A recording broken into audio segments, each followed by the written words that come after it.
I would say that generally the human aspect of data governance is underemphasized in many ways. We can have the best tools in place to empower data governance in the right way. But if we don't have the right people and having the right attitudes and the right mindset and the behavior attached to it, nothing's going to happen.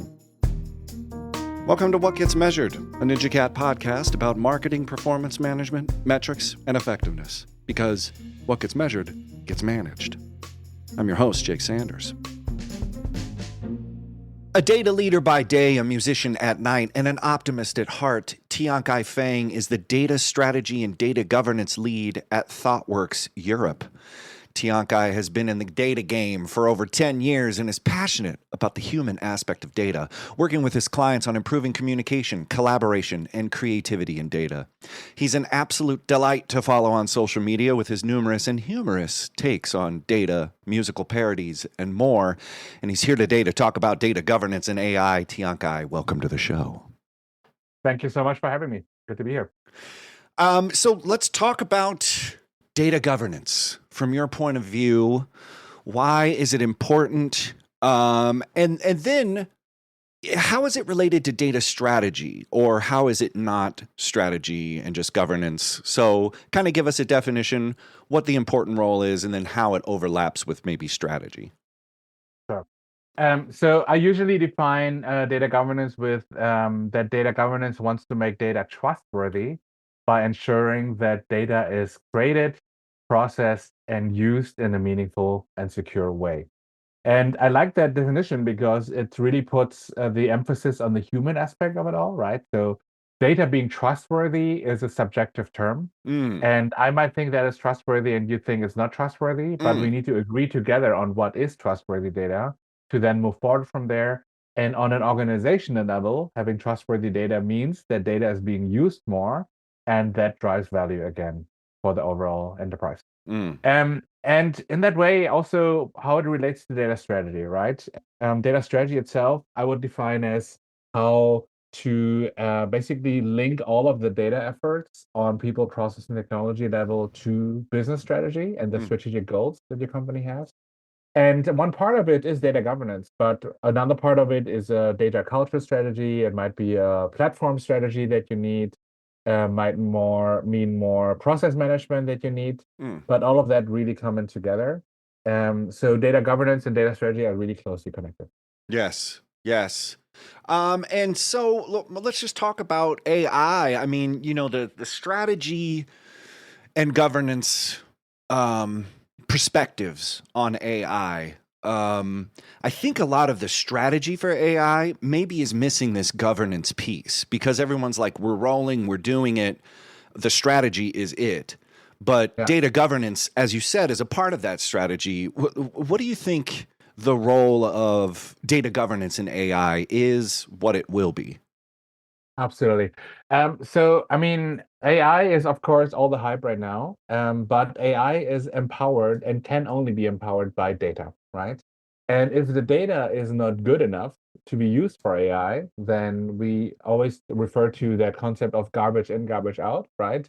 No matter how great your AI model is, if the data that AI is learning from is not good enough, it's only going to amplify that garbage from before. And the key to make data quality good is data governance, right? Ensuring that people's behavior towards data is right, that the processes around data are right, and that the technologies are supporting high quality data as well to avoid those risks.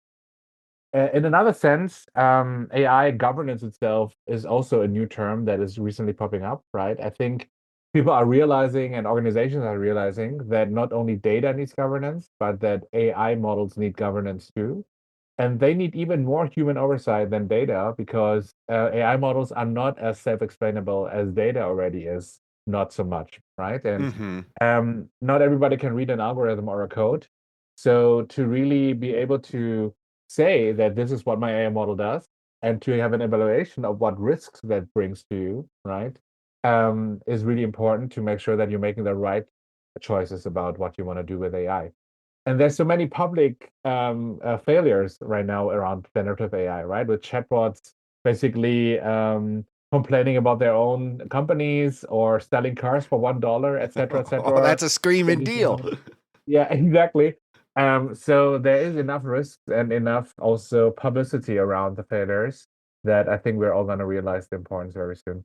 Maybe one other point only is that as much as we guard data to not have any like unauthorized access to it or data being leaked, so would AI not want to be leaked either, right? Models have probably also some kind of secret in there that only organizations themselves should know about. So to really make sure that this is not happening and it's all in a secure way, that requires governance.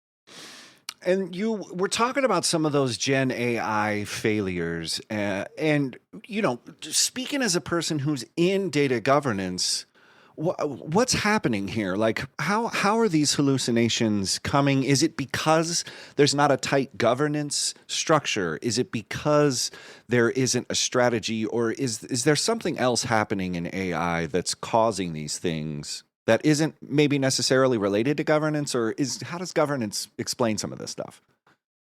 Yeah, I mean, I would generally say that the main reason for generative AI having these failures is because certain scenarios were not considered before, right? That somebody who's creating a Gen AI chatbot has not considered that a consumer would ask for a car to be sold for $1, very simply said, right? Right. And to consider all of these scenarios, that requires a more structured approach to anticipate what the risks are and what the scenarios are to avoid, right? And that, in a nutshell, is already governance itself.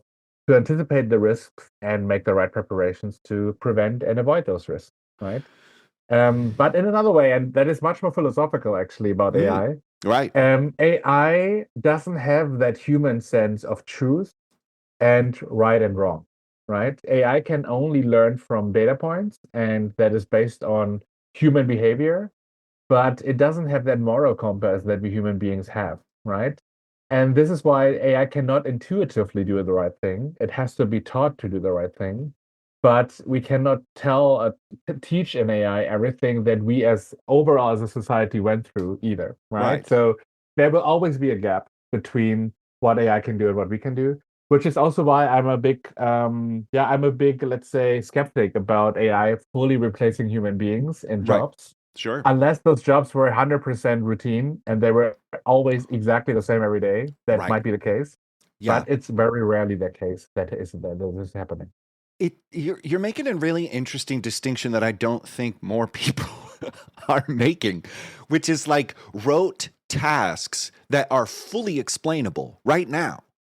That Exactly. AI can totally handle that because we have language and rules, and you can create that neural net with the proper weights because you can explain all of the things. But there's so much ambiguity, particularly in marketing where you're reaching out to people who are not cogs in a machine, Exactly. Yeah. and neither are we, but it kind of it's an exciting stance to have because the power that we have together, Right. even alone, it's amazing. But if you can't explain something in conversation, you might be able to unpack that with somebody else and find, those scenarios that you didn't consider or prompts, kind of like those things. But maybe it's not through the tech that we perfect it, but through humanity that we can make it better. I mean, it's just kind of like odd that there's a communication superpower that we have that you can't quite put in an AI. And I'm jumping ahead, but maybe is that why you're focused on communication and the human side of it? Yeah, that's a really good point. I mean, to be fair, I started communicating and being creative around data before there was a hype around AI, right? So I Right. I wasn't like really counteracting to AI in a way, but I was doing it before AI was hyped so much. But I do think that prompting ChatGPT, for example, to write a song for you is just not as good as writing a song on your own with a human sense. It's Right. just really not as good, right? You kind of always see immediately how robotic it is and how Right. the lyrics don't really make that much sense almost because Right. an AI wrote it for you. Right. And I'm not saying that it might not get better in the future, but I feel like there will always be a gap between like AI written and ideated things than as actually having a human being doing it ourselves. Well, and speak a little bit. Let's take a little tangent, a little side thing to explain, because if you're not following Tiankai on social media, he is constantly writing songs about Mhm. data mesh and data Yeah. layers and Yeah. governance. And he like it's amazing to see that. I just watched your data mesh musical thing, which was, recently. Who knows when this is going to air, but I was crying laughing because I was like, LinkedIn is a better place because of this man. Like, you're lifting us all up. And I think a lot of people are like cringe. The word cringe is like, oh, this guy like wrote a song about, and there's none of that with you because you are so in it. Can you maybe just Mhm. explain how you decided to take your musical experience and blend it with your data career? Yes. I mean, I think first of all, I did it at the very beginning because I was very frustrated as a data professional, and I Mm, felt like data and analytics needs to be perceived in a better way. So mm. just for fun, I created this rap song called the Digital Analytics Anthem, which was, and by the way, I'm not a rapper actually, right? I did it only because I was having my data hat on and I Right. was trying to imitate a rebellious kind of attitude towards Sure. it, right? Exclamation mark. KPIs, KPIs, all I read is KPIs. Nothing will happen until I decide to reply. My tables are bigger than your longest diary entry. I crunch data faster than Sherlock says elementary. If you just want numbers, the phone book has a website. Cause I'm a proper analyst with actionable insights. But that was really fun, and it really had a huge impact for my colleagues and also on the wider public about everyone who worked there. And I realized only afterwards that it's because data is such a hard topic to make fun and to make approachable.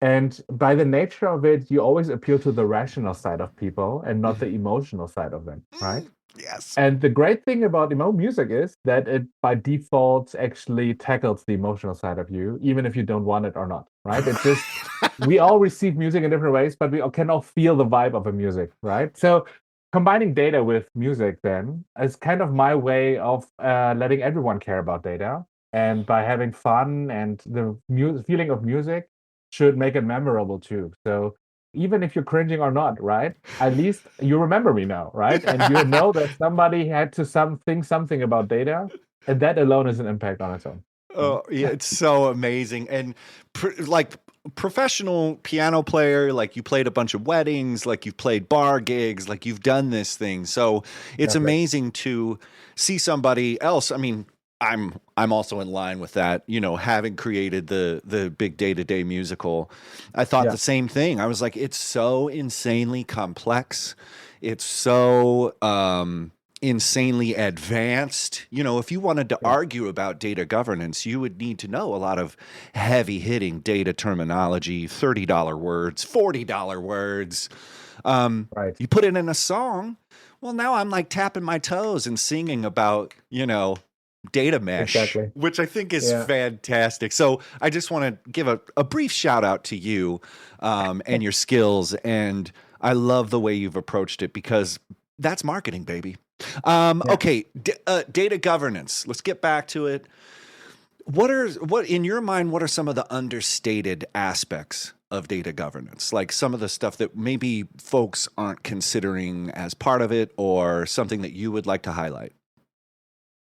Yeah, I would say that generally the human aspect of data governance is under emphasized in many ways because we can have the best tools in place to empower data governance in the right way.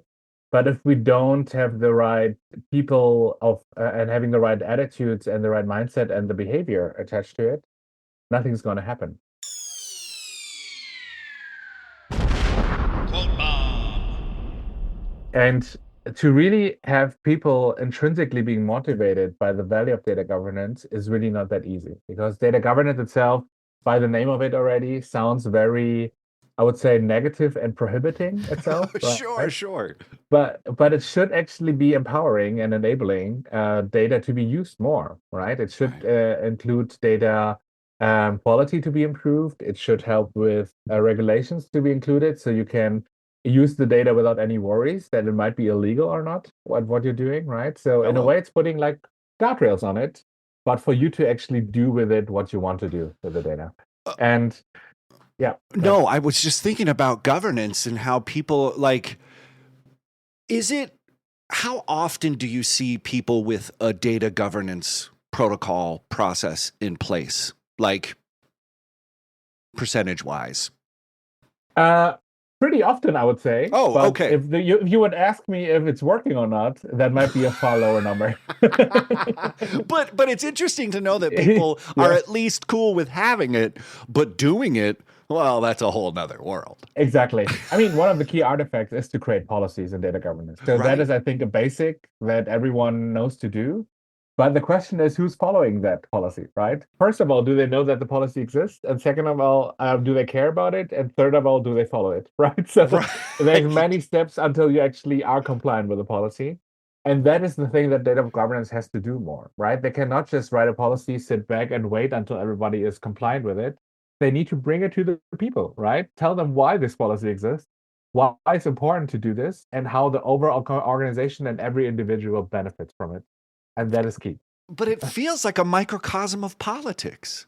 In the way that you're describing it, it's Mhm. like guardrails around a centrally located thing like the public trust or the public square, involvement with Right. people, getting people to understand how policies influence their lives or can impact it, hearing people's different perspective. I mean, it sounds, the governance term, has a negative connotation because government, doesn't work Exactly. or, but really it's a failing of the policymakers to transmit meaningful messages that get people intrinsically motivated. Like the way you said that, Exactly. intrinsically motivated about data, you're like, I love that. How do you get people pumped on that? And so Exactly. thinking about that, is it about that champion? Is it about having like a polemic figure that is pushing the data thing, or how do you get people inspired about that stuff? I mean, it's a very interesting question. Yeah. I mean, yes, not only one champion, but potentially even multiple champions Multiple. would help, right? And ideally, those that are not working in data, but actually in business functions, right? Yeah. Because in the end, those are the ones that have an impact on those that are not familiar with data so much. Mm. But we need those people to collaborate to make data governance happen, right? Yeah. And in another way, I always keep on kind of referring to that is you need to frame the value of data governance not only on organizational enterprise level, but on individual personal level too, right? So, and that means, for example, you want to aim for higher profitability and saving some costs, right, in your organization. And the personal framing of it means that I might save you a huge load of manual work that you have to do continuously by applying a new process on how data is improved and created, right? So you are benefiting from it by spending less time doing manual work every week. And the overall organization benefits from it because you are more efficient in generating value for the organization, right? Man. And yeah, that is the key. So let's switch into story mode here. Do you have any like data governance Cinderella stories, like where you came in, either in your role, at ThoughtWorks or any other kind of thing that you've seen where data governance is just spinning, things are going great, and then also, do you have any horror stories about data governance? Sure. I think a good story would be where there was an organization where it was a product company, right? And imagine you have product managers creating products for the first time. Let's say they're home appliances, right? And somewhere you have salespeople that are selling those home appliances to different customers, B2B. And those product managers are creating data in a certain way, and the sales managers have to sell it in a certain way, but they might not talk to each other that much, right? Which means that the data that is created by the product managers are meant for basically supply chain reasons, but the sales managers need the data in a whole different way to be able to sell it to the customers. Mm-hmm. So Basically, what happened was that the sales managers manually cleaned up the data every 6 months to transform it in a way that they can use it, and never talked to the product manager side to create the data in the right way. And they spent all that time, although they should never have done it in the first place, to sell it actually to their customers, right?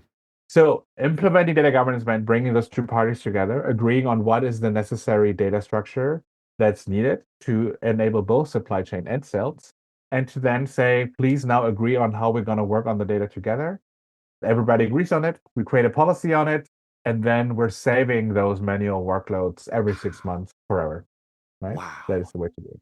Oh my gosh, that's great. And then, I mean, I would assume that all the horror stories are when the governance doesn't govern. Yeah, exactly. I would say the horror stories all involve bad things happening, and everybody blames governance for it. But governance really tried their best, but nobody listened to them, and then everybody is in a bad mood. Those are the usual horror stories. Well, and it's so odd because the thing that can help you, which is people working together. Most people think that's the thing that's hurting us. We're all complicated. Like, people are weird. Like, I think there is a sort of fascination or a hope that data will get you clean of context, get you clean of complications, because that happens with humans. What do you say to those folks, that are saying the people are the problem? Yeah, I mean, I think that's a general misconception. People are the problem indicates that we could remove the people and the problem is gone. But that is not the truth, right? You have to work with the people. So they cannot be the problem. They are the necessary asset that you need to work with to make it happen, right? So instead of seeing human beings as the problem, right, it's more about the human beings are not the problem. The problem itself is something that you need to tackle together with the human beings, right? Right. So why are we not agreeing on data governance being important? What is the missing piece that we cannot agree on, and fix that part instead? And to rather than appeal to the good intentions of human beings would be the key. And you mentioned something really interesting, is that it's processes, not people, that end up being the problem. Would you say? I mean, because people can function if you give them the right parameters for execution, almost like they're AI in a way. But like, data governance is people governance, is people, is all of us. Like, that's all it all is. It's just like, if you have a problem with people, it's your processes that you have a problem with. Would you say? Exactly. Oh, yes, I would say so. I mean, well, then. in the end, it's either decisions or actions or attitudes that need to be influenced, right? But you're right. All of those have an impact on data, and that means that the data itself is more governed if the people are behaving and thinking accordingly.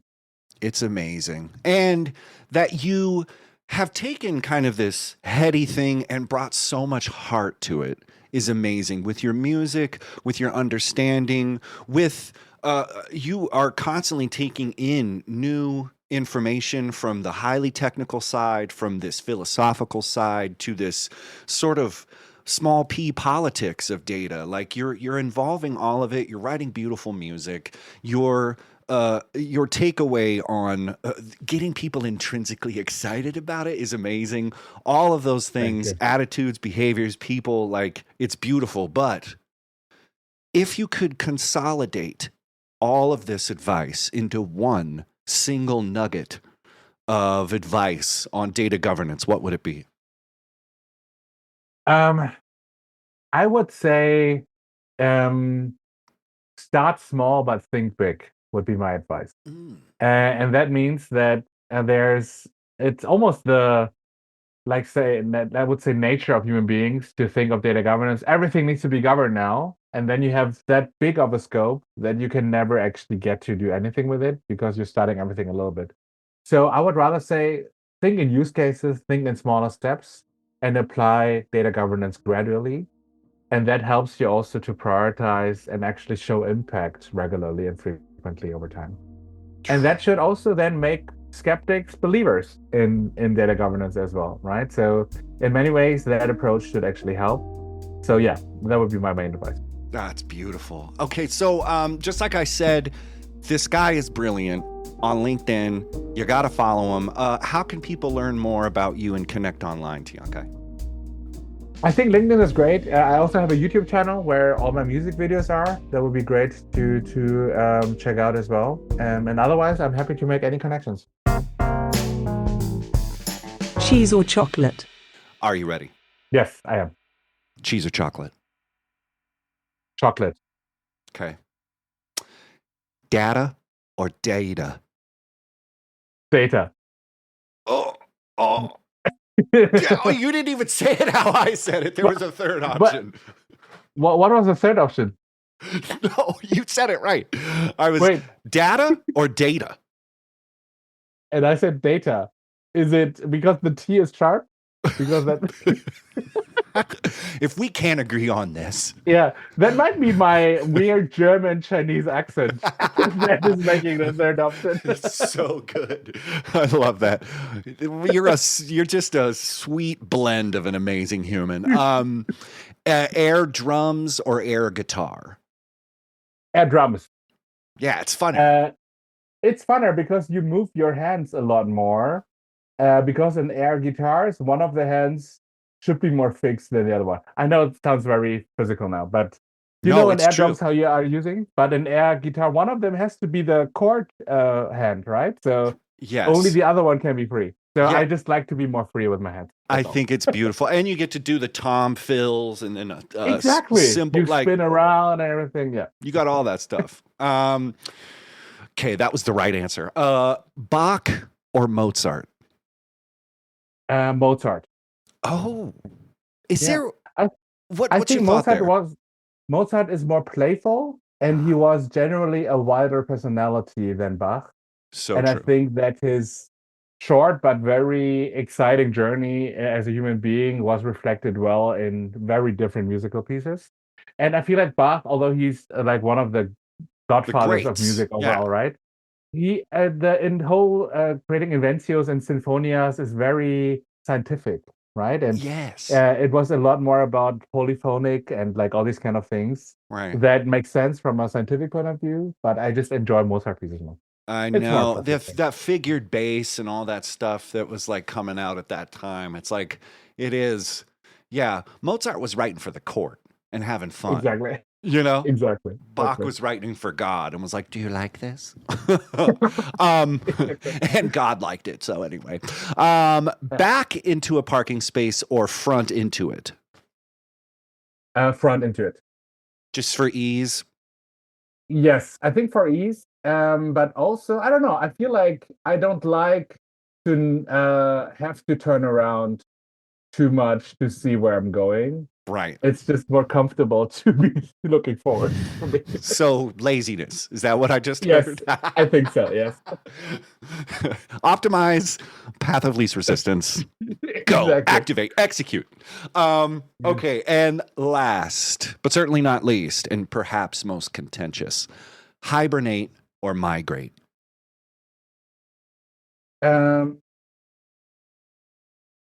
Hibernate. I do think that I do enjoy a good summer holiday in the winter, like going somewhere warm. Mm-hmm. But I do even more enjoy sleeping. Have you slept? It's so good. Yeah, exactly. So if I had the choice, if I had the choice to mix it together, I would just sleep at the beach every day, probably. But that is still more hibernating than migrating. I love it. Perfect answer. 10 out of 10 answer.